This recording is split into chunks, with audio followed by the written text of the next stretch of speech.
नेहरू जी और Lord Mountbatten दोनों के रिश्तों को लेकर हमेशा प्रश्न खड़े किए जाते हैं और उस पर सीधा प्रहार किया है दुबे जी उन्होंने। अंजना जी देखिए, सुधांशु जी का तो नैतिक दायित्व है कि मोदी जी की राह को पकड़े, श्यामा प्रसाद जी की राह थोड़ी पकड़ेंगे।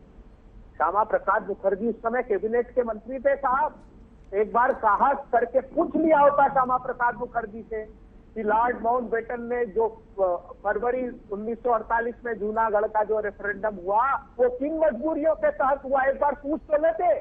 वो भी उत्तरदायित्व उनका भी था, तो क्या वो भी लॉर्ड माउंटबेटन की सरपरस्ती में गुलामी सह रहे थे? कैसी बात करते हैं आप? अरे लॉर्ड माउंटबेटन जब तक सारी रियासतों का विलय नहीं हो जाता इस दायित्व के साथ यहाँ रुके थे।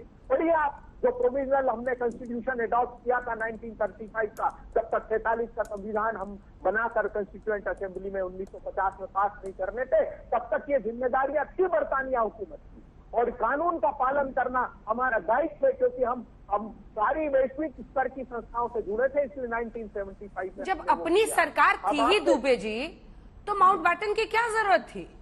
क्यों रोका गया उन्हें गवर्नर जनरल बनाकर? ये इस प्रश्न का जवाब आपने नहीं दिया, क्यों? अंजना जी, ये तो बरतानिया, देखिए हमने जब प्रोविजनल कॉन्स्टिट्यूशन अडॉप्ट किया 1935 में, जब इन सब बातों को तय किया गया, क्योंकि एक बहुत कॉम्प्लेक्स सिचुएशन उस समय थी।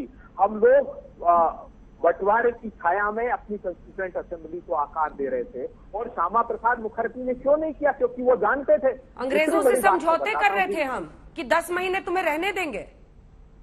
अरे समझौता कैसा हुआ? ये समझौता नहीं था। क्या था? यही तो समझना चाह रहे हैं आपसे। हाँ, बिल्कुल लंबी लड़ाई क्यों? ये जून 1948 तक लॉर्ड माउंटबैटन गवर्नर जनरल बनकर क्यों रहे? ये तो आजादी की शर्तों में शुमार था अंजना जी। हमने जब आजादी हासिल की तो रेड क्लिफ ने जैसे सीमा का को तय किया, जो बंटवारा तय हुआ उसमें, वैसे ही लॉर्ड माउंटबेटन यहाँ थे उस समय तक, और ये तय किया था बरतानिया की सरकार ने। उन्हीं शर्तों के तहत हमने उसको निभाया, और हमने अपनी शर्तों पर, जैसे मैंने कहा कि हमने रिजोल्यूशन कांग्रेस पार्टी ने पास किया था 15 जून 1947 का। अब बात रही सारे आरोप पंडित नेहरू पर लगाते हैं, तो साहब मुझे बताइए कि 1990 में पंडित नेहरू जिम्मेदार थे पंडितों का जो नरसंहार हुआ था, जिसमें वीपी सिंह की सरकार को आप समर्थन दे रहे थे। वर्ष 2000 में पहलगाम में अमरनाथ यात्रियों पर हमला हुआ, 30 लोगों को मार दिया, पंडित नेहरू उसके लिए जिम्मेदार थे। 2001 में फिर अमरनाथ यात्रियों पर हमला हुआ, उसके लिए पंडित नेहरू जिम्मेदार थे। 2002 में रंगनाथ मंदिर पर हमला हुआ, 2002 में क्वासिम नगर में 29 हिंदुओं का नरसंहार हुआ, 6 अक्टूबर 2021 को माखनलाल बिरजू सहित मजदूरों को मार दिया, 7 अक्टूबर 2021 को स्कूल में घुसकर सुपेंद्र कौर और दीपक चंद को मार दिया गया, रजनी बाला की हत्या हुई, रणजीत सिंह की हत्या हुई, अमरीन भट्ट की हत्या हुई, स्पेशल पुलिस ऑफिसर की हत्या हुई, राहुल भट्ट की 12 मई को हत्या। तो ये हत्याओं के लिए क्या हम सुधांशु जी ये सब क्या नेहरू जी ने कराया? और जो दूसरा प्रश्न है वो कह रहे हैं कि लॉर्ड माउंटबैटन को लेकर यह आजादी की शर्त रखी गई थी। अब अच्छा जवाब देता हूं। पहला देखिए, फिर अभय दुबे जी विद्वान होके क्या बोल गए। अंजना जी रिवाइंड करके देखिएगा, दर्शकों से कहता हूं, ये बोल गए प्रोविजनल कॉन्स्टिट्यूशन हमने 1935 में अडॉप्ट किया। जनाब वो provisional constitution government of India act 1935 जो ब्रिटिश पार्लियामेंट के द्वारा पारित है, जिसके तहत 1937 में आपने प्रोविंशियल असेंबलीज के इलेक्शन लड़े ब्रिटिश सरकार की हुकूमत में। खैर, अब आते हैं विभाजन की शर्तों पे। अबे जी, अब विभाजन की शर्तों पे आते हैं, तो मैं दर्शकों के संज्ञान में एक बात डालना चाहता हूं। ये जो 1948 में 47 में हमला हुआ कश्मीर पे, इसको कबायली हमला क्यों कहा जाता है? जानते क्यों कहा जाता है? विभाजन की शर्तों में था कि कोई भी देश फौज का इस्तेमाल नहीं करेगा, मगर पाकिस्तान ने फौज का इस्तेमाल करने का प्रयास किया। यह सच है कि उस समय दोनों सेनाओं के चीफ 1947 में आजादी मिलने के बाद भी साल भर तक ब्रिटिश ही थे, और जो ब्रिटिश चीफ था उसने मना कर दिया कि आर्मी का यूज नहीं करना है, फौज के द्वारा विभाजन का समाधान नहीं होगा। इसलिए पाकिस्तान ने क्या किया? अपने ही सैनिक भेजे कबायलियों के भेष में। अब आप सुनिए, जब एक प्रकार से पाकिस्तान ने विभाजन की वो शर्त ही तोड़ दी थी, सीधे फौज का उपयोग किया था। अगर हम फौज का उपयोग करते तो वो कहीं टिकता ही नहीं। सारी ऑर्डिनेंस फैक्ट्री हमारे पास थी, सारे आर्म्स एंड एमुनेशन हमारे पास थे। आपको पता है उन्होंने तो जो हमारी विभाजन की शर्त का पहला पैसा मिला था उससे सेकेंड वर्ल्ड वॉर के बाद तो यूरोप के बचे हथियार थे वो खरीदे थे। इसीलिए धरना दिया गया था कि 55 करोड़ दूसरी किस्त नहीं जानी चाहिए पाकिस्तान को, मगर दे दी गई। वो हमारे पैसे से हथियार खरीद के हम पे अटैक कर रहा था। अगर विभाजन की शर्त की बात थी तो मैं एक बात बताऊं आपको, शायद बहुत से दर्शकों को ना पता हो, 1950 के दशक तक पाकिस्तान का रुपया भारत में छपता था।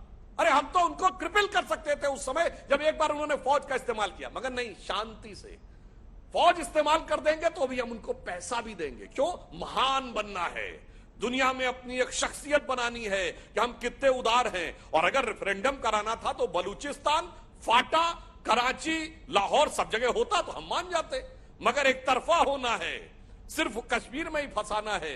क्योंकि बस अब क्या कहें। एक बात और, एक बार मैंने बचपन में एक कार्यक्रम में सुनी थी जब राम मंदिर का मुद्दा उठ रहा था कि सोमनाथ सॉल्व हो गया तो राम मंदिर क्यों नहीं सॉल्व हो पाया, तो भी एक प्रखर वक्ता थे, उन्होंने जवाब दिया था सोमनाथ सरदार पटेल के प्रांत में पड़ा तो आजाद होते ही सॉल्व हो गया, और राम जन्मभूमि नेहरू जी के प्रांत में पड़ गया, काशी मथुरा प्रयाग, तो फंसा का फंसा रह गया।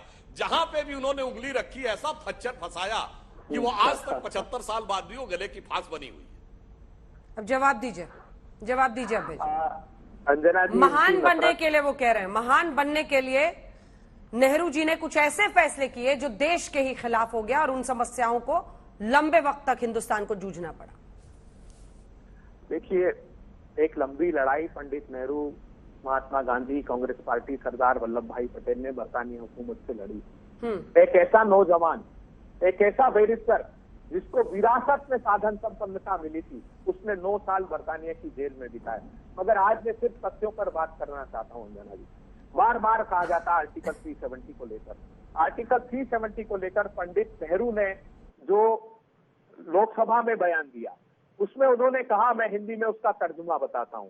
उन्होंने कहा कि article, there is no doubt that the Kashmir is fully integrated, we feel that this process of gradual erosion of article 370 is going on. Congress party की प्रति शिकायत क्या थी कश्मीर के लोगों की? पंडित नेहरू कह रहे हैं कि ये घिसते घिसते धीरे धीरे आर्टिकल 370 घिस जाएगा, हमने किसी हद तक क्लोजर इंटीग्रेशन की ओर बढ़ रहे हैं। जब आर्टिकल 370 आया उसके बाद वहां सदर रियासत हुआ करता था, जिसका जिक्र भी सुधांशु त्रिवेदी जी ने किया। वहां प्रधानमंत्री हुआ करता था, वहां पर इलेक्शन कमीशन ऑफ इंडिया नहीं होता था, वहां पर सेंट्रल लिस्ट की एंट्रीज नहीं होती थी। हमने 97 सेंट्रल लिस्ट की एंट्रीज में से 94 को एक्सटेंड कर दिया। वहां सदर रियासत बदलकर हमने गवर्नर कर दिया, वहां पीएम बदलकर हमने चीफ मिनिस्टर कर दिया, वहां आर्टिकल 366 पहुंचा दिया, वहां पर हमने प्रेसिडेंशियल ऑर्डर से 46 बदलाव किए।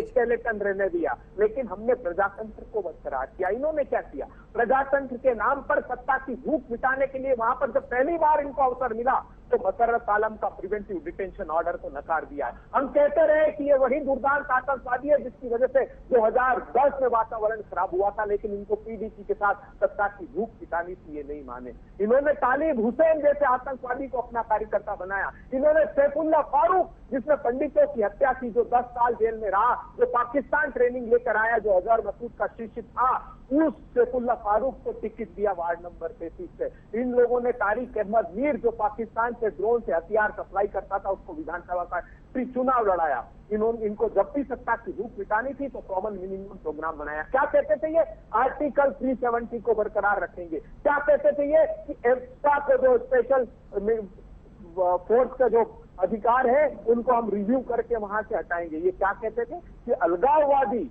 वो तो स्टेक होल्डर है, लेकिन जब सत्ता की भूख मिट गई और कश्मीर को बुरा बनाकर देश का चुनाव लड़ना था, वहां प्रतिशोध की आग मिटाकर तो उन अलगाववादियों को इन्होंने आतंकवादी बताना चालू कर दिया। अरे कश्मीर भारत का अभिन्न हिस्सा है, वहां के नागरिकों को साथ रखने के लिए, विश्वास जीतने के लिए काम कीजिए। क्या कहा था आपने? प्रधानमंत्री जी ने कहा 82,000 करोड़ रुपए का डेवलपमेंट पैकेज की मैं घोषणा करता हूँ, 6,000 ट्रांजिट हाउस वहां कश्मीरी पंडितों के लिए बनाऊंगा, 3,000 नौकरियां दी जाएगी। अभी जब 83वें स्थापना दिवस पर सीआरपीएफ के अमित शाह साहब ने रिव्यू मीटिंग दी तो क्या पाया? कि सिर्फ 17% घर पूरे कर पाए, और कांग्रेस की सरकार के समय वो घर 6,000 हाउसेस 100% पूरे हो गए थे।